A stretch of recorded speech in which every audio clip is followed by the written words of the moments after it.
Dragon du jour, bonjour, dragon du soir, bonsoir, dragon du Japon, konnichiwa. C'est GG Dragon et aujourd'hui, on va parler du PMA et de l'anime évidemment, Grand Crest Senki.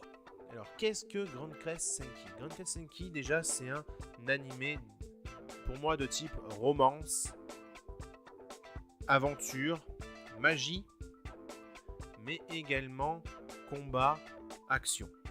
Alors, pourquoi je dis ça? Tout simplement parce qu'il y a beaucoup de combats et beaucoup de morts non, mais il y en a. Et aussi parce que c'est un combat où on se bat pour devenir roi et détruire une sorte de mal qui est dans ce monde-là.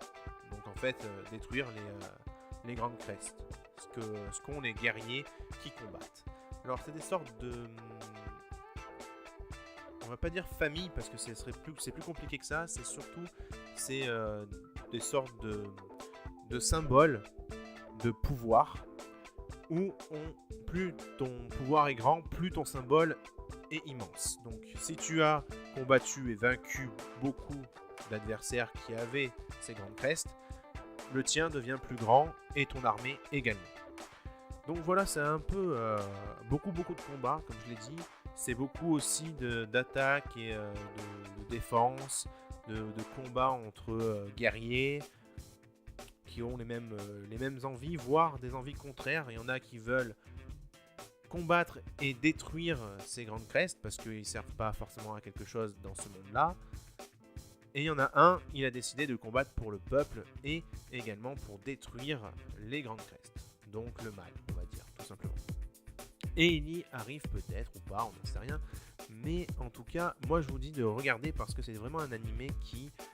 alors, je vais pas dire qu'il m'a hypé, je vais dire que le contexte et également l'animé en lui-même m'a donné envie de le regarder parce qu'il y a beaucoup d'action et j'adore tout ce qui est action, il y a beaucoup de combats et tout ça et j'adore les combats. Et là, il y en a énormément, il y en a pratiquement à chacun des épisodes tout simplement. Et il y a aussi de la trahison. Et la trahison rajoute un petit plus à l'histoire. Donc voilà. Après, au niveau des personnages, j'ai trouvé que certains personnages sont trop faibles par rapport à d'autres, ce qui est vraiment dommage en fait dans l'histoire. Parce que y a des personnages qui meurent, mais qui devraient peut-être rester pour ajouter des histoires supplémentaires dans l'animé. Malheureusement, c'est pas le cas. On sait pas s'il y aura une deuxième saison ou pas, donc à mon avis c'est terminé hein, vu la fin de l'animé. Mais une saison pour un animé comme ça, c'est vraiment dommage. C'est le seul truc que je pourrais dire où il y a vraiment un bémol à faire dessus, c'est ça. Ensuite, les openings et endings. Alors là, je vais vraiment être cassant parce que les endings m'ont vraiment, j'ai pas du tout aimé les endings. C'est pour moi, il n'y avait pas à mettre ce genre d'ending parce que c'est trop poussé dans le son. Il y a un son vraiment trop rock, j'ai envie de dire.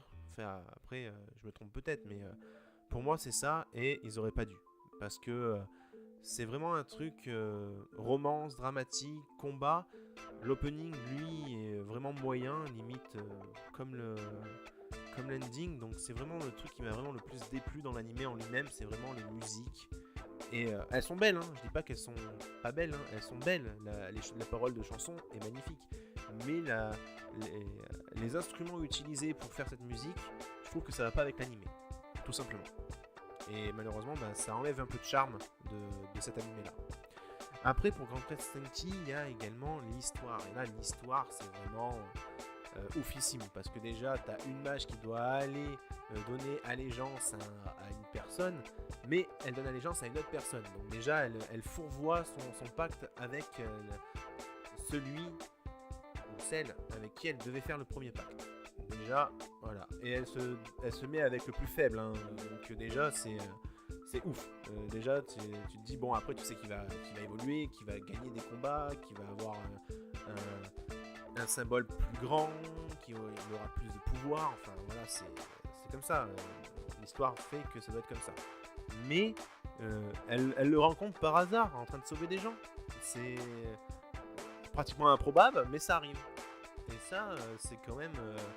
lancer un animé comme ça, je pensais qu'il allait faire un flop, mais au bout du compte, non.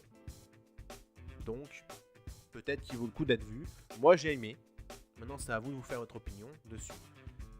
Alors là, c'est la note qui va tomber parce que malheureusement, quand j'aime pas quelque chose d'un animé, j'ai l'habitude de le saquer. Alors là, je vais pas forcément saquer énormément parce que bon, l'animé est plutôt bien, mais c'est vrai que les openings gâchent la chose et l'ending aussi. Donc, si je dois lui donner une note pour ma part, je lui donnerai entre 6,5 et 7 sur 10. Voilà. Après, à vous de me dire ce que vous en avez pensé de l'animé en commentaire tout simplement. N'hésitez pas, c'est là pour ça. Je lis tous les commentaires et je vous répondrai en disant merci du commentaire. Si t'as pas dit pourquoi t'aimais pas, je te demanderai, dis-moi pour quelle raison t'as pas aimé l'animé ou pour quelle raison t'as aimé l'animé. Voilà. Donc sur ce, j'espère que ce PMA vous aura plu.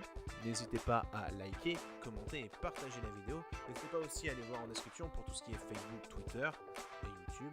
Et à vous abonner. N'hésitez pas aussi à appuyer sur la petite clochette à côté d'abonner pour recevoir les notifications de mes prochaines vidéos. Parce que je vois que certaines vidéos ne se regardent pas beaucoup alors que j'en ai sorti énormément. Donc n'hésitez pas à cliquer sur la clochette, à regarder ce que vous avez loupé ensuite sur ma chaîne directement et les regarder.